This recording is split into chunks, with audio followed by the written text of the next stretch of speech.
Hi hello मैत्रिणी, good morning. Shri Swami Samarth. मैत्रिणी, तुमचा झाला का चहा नाश्ता? माझा तर काय अजून चहा नाश्ता झालेला नाही. मैत्रिणी ना, मी टोपी घातली ना म्हणून मला हसू नका, कारण एवढं गार लागतंय ना, खूप थंडी वाढलेली आहे 2 दिवसात. आणि मी आत्ताच ना छोट्या बेबीला स्कूलमध्ये सोडून आलेली आहे. गाडीवर खूप गार लागत होतं म्हणून मी टोपी घातली, आणि गारच लागत होतं म्हणून मी काही काढली नाही. आणि काय झाले, 8-10 दिवस झाले मालक ना सकाळी खूप लवकर जातात, 7:30 वाजताच. त्यामुळं मला काय करावं लागतंय, दोन्ही मुलांना स्कूलमध्ये मलाच सोडावं लागतंय. मी आता मी ना त्याला सोडून आलेली आहे आणि लागलेली आहे घरातल्या कामाला. मी ना आज त्यांना डब्याला ना चना मसाला बनवला होता, आणि मी आता तो कढईतला काढून ठेवत आहे. आणि मी काय करत असते मैत्रिणी, भाजी काढता वेळेस ना मला ती कढईपासून खायला खूप आवडते, म्हणून मी काय करत असते, थोडी आपली चतकर पोळी घेऊन ना त्याला पासून खात असते. आता मी ना सगळे भांडे वगैरे बाहेर नेऊन ठेवते, कारण मुलं गेल्याशिवाय घरातल्या कामाला सुरुवात करता येत नाही. तरी पण संध्याकाळी मी सगळं आवरून झोपत असते, भांडे वगैरे नाही का सकाळी लागतात म्हणून. तरी पण सकाळी नाश्त्याचे चहाचे खूप पडतात, आणि खूप गार लागलो होतं, माझी काही थंडी गेलीच नव्हती अंगातली. म्हणून मी काय केलं, भांडे वगैरे ना बाहेर नेऊन ठेवले. म्हटलं आता पहिला अगोदर चहा पिऊन घेते आणि नंतर कामाला सुरुवात करते.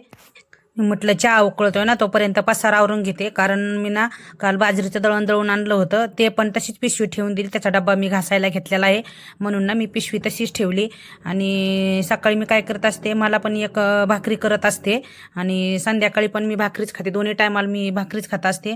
म्हटलं चहा उकळतोय ना तोपर्यंत मी काय केलं, किचन पण आवरून घेतलं, कारण रात्रीच घासून ठेवला होता. त्यामुळे मी काय आता सकाळी परत घासला नाही. मी एक दिवस आड ना किचन पूर्ण घासून घेत असते. आणि आता फक्त मी काय केलं, थोडा त्याच्यावरले ना आपलं खरकटं काढलं आणि वरलं कापड करून ना पुसून घेतला, कारण ती ब्लॅक कलरची शेगडी असल्यामुळं सारखं सारखं तिला पण घासून जमत नाही.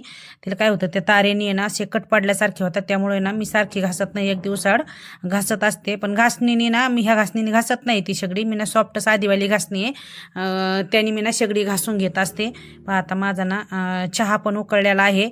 मी आता चहा घेणार आहे, कारण खूप घरातले कामं राहिलेली आहेत, कपडे भांडे झाडून वगैरे, फरशी, आणि मला माझे ब्लाऊज पण शिवायचे आहेत, कारण संक्रांत आलेली आहे जवळ. मला माझे 2-3 ब्लाऊज आहेत ना संक्रांतीसाठी आणि हळदी कुंकासाठी तयार करायचे आहेत. हे पहा, आता मी चहा घ्यायला बसलेली आहे. सकाळी किती ठरवून उठल्या पहिला चहा घ्यायचा, पण चहा काही घेणं होत नाही. मी ना आता टोपी काढून ठेवली आणि चहा घेते, कारण ना परत दादाला पण आणायला जायचं आहे. त्याचा पण आज हाफ डे आहे. ती म्हणला आहे मी 1-2 वाजता तुला कॉल करीन, मला परत तू घ्यायला, कारण त्याला घ्यायला जायचं म्हटलं की माझा त्याच्यामध्ये अर्धा तास जातो. त्यामुळं मी म्हटलं नाही का, अगोदर पटपट पटपट एकसारखं आवरते आणि एखादा तरी ब्लाऊज शिवून घेते. आणि मी आता ना भांड्याची जाळी पण रिकामी करत आहे. चहा घेतला, आता चालू भांड्याची जाळी पण रिकामी करते. भांडे लावून घेतले ना मग दुसरे पण भांडे ठेवायला जमतात जाळीमध्ये.